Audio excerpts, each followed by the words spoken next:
উত্তর পূর্বাঞ্চলের অন্যতম ছোট্ট রাজ্য ত্রিপুরা প্রকৃতিমায়ের আশীর্বাদ ধন্য। সে বহু দশক আগের কথা। গোমতী নদীর উৎসস্থলে বাঁধ দিয়ে বানানো ডম্বুর জলাশয়, সেখানেই ত্রিপুরার প্রথম জলবিদ্যুৎ উৎপাদন কেন্দ্র। আর তারই পাদদেশে প্রতি বছর উদযাপিত হয় তীর্থমুখ মেলা বা হাংরাইতে।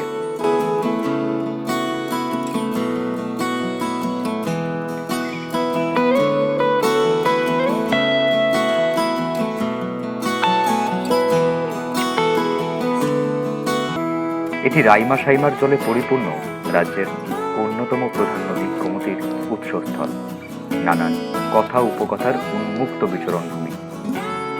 এখানকার জল ঘন কালো আর স্নিগ্ধতায় পরিপূর্ণ। খুম্পুই ফুলের রূপকথার জন্ম এখানে।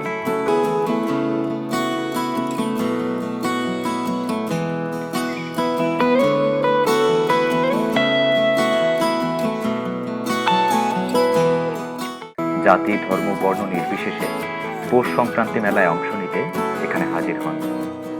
শুধু রাজ্য বললে কম বলা হবে, পার্শ্ববর্তী অন্যান্য রাজ্য থেকেও অনেক লোক মেলায় ভিড় করেন। বয়সের কোনো বালাই নেই কোনো কিছুরই।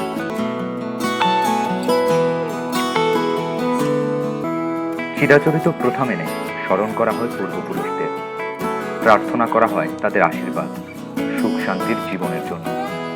জনজাতি সম্প্রদায়ের মানুষের কাছে এই দিনটি বিশেষ তাৎপর্যপূর্ণ।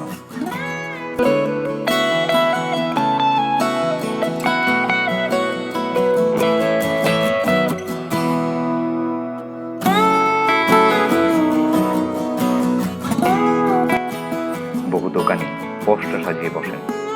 শুধুমাত্র স্থানীয় নয়, দূর দূরান্ত থেকে বছরের এই দিনে অনেকে ছুটে আসেন কিছুটা বাড়তি লাভের আশায়। পাওয়া যায় অনেক দুর্লভ জিনিস, যা সাধারণ হাটবাজারে প্রায় দেখা যায় না বললেই চলে।